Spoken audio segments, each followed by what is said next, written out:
Um, since I've been very involved in haiku, I guess I should read you some haiku, right? Okay. I'm going to read you a sequence called After an Affair, which is in Cor Vandenheuvel's haiku anthology. This was first published in Poetry Nippon in Japan. It's customary to read haiku twice because they get away from you very easily. There are about 20 haiku in this particular sequence. I'm not going to read them all twice, but some I will. I'll read them intuitively. If I think that I only need to read them once, then I will, okay? After an Affair. Song Sparrow. I awake from a dream, still a young woman. Song Sparrow. I awake from a dream, still a young woman. Wild touch-me-nots, you never touch me. The peace lily opens, still this rift between us. Garden tilled, we speak of separating. Sipping wine, I remember your face the way it used to be. Sipping wine, I remember your face the way it used to be. Mourning doves, they cry just loud and long enough. Mourning doves, they cry just loud and long enough. The butterfly from last night's dream, waiting on the mailbox. Just friends, he watches my gauze dress blowing on the line. Just friends, he watches my gauze dress blowing on the line. Not yet lovers, we drink from the same cup. As we enter the hot room, scent of peaches. After watermelon, shivering in his arms.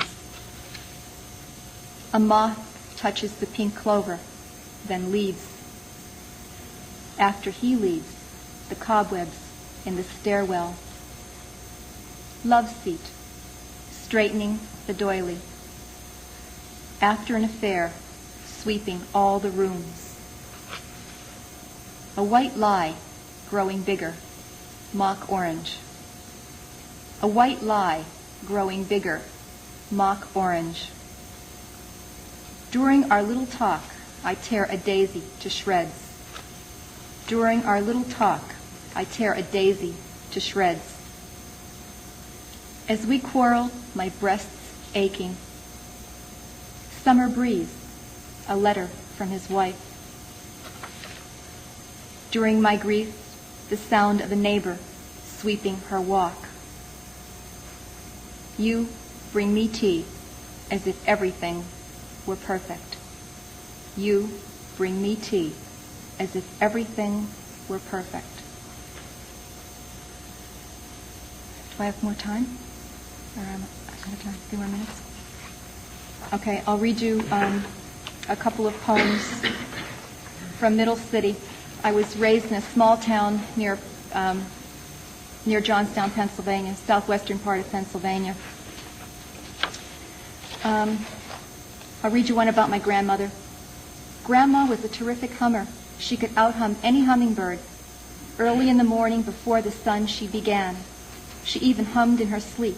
She hummed while she baked, hummed while she read Russian newspapers, hummed while she planted peas. And on rare occasions, when she didn't want to hear what someone said, she'd softly hum their words away. From room to room, she hummed and hummed until the whole house murmured with softness. After she died, I heard her hum for weeks. It followed me into the garden and back through the basement and up the serpentine steps until one day it stopped. I'll read you one more poem. This one is called Purple. I wrote this poem, I guess, about 6 years ago. It was first published in East West Journal. Some of you may have read it. Since then, it's gone around the world like a chain letter. It's like the universe wrote it through me. I had more or less nothing to do with it. I understand it's healed a lot of people, and I hope it touches you, finds you where you live. Purple. In first grade, Mrs. Lore said my purple teepee wasn't realistic enough, that purple was no color for a tent, that purple was the color people wore when they died, that my drawing wasn't good enough to hang with the others. I walked back to my seat, counting the swish, swish, swishes of my baggy corduroy trousers. With a black crayon, nightfall came to my purple tent in the middle of an afternoon. In second grade, Mr. Barta said draw anything. He didn't care what. I left my paper blank, and when he came around to my desk, my heart was beating like a tom-tom. He touched my head with his big hand, and in a soft voice said, "The snowfall, how clean and white and beautiful." Thank you.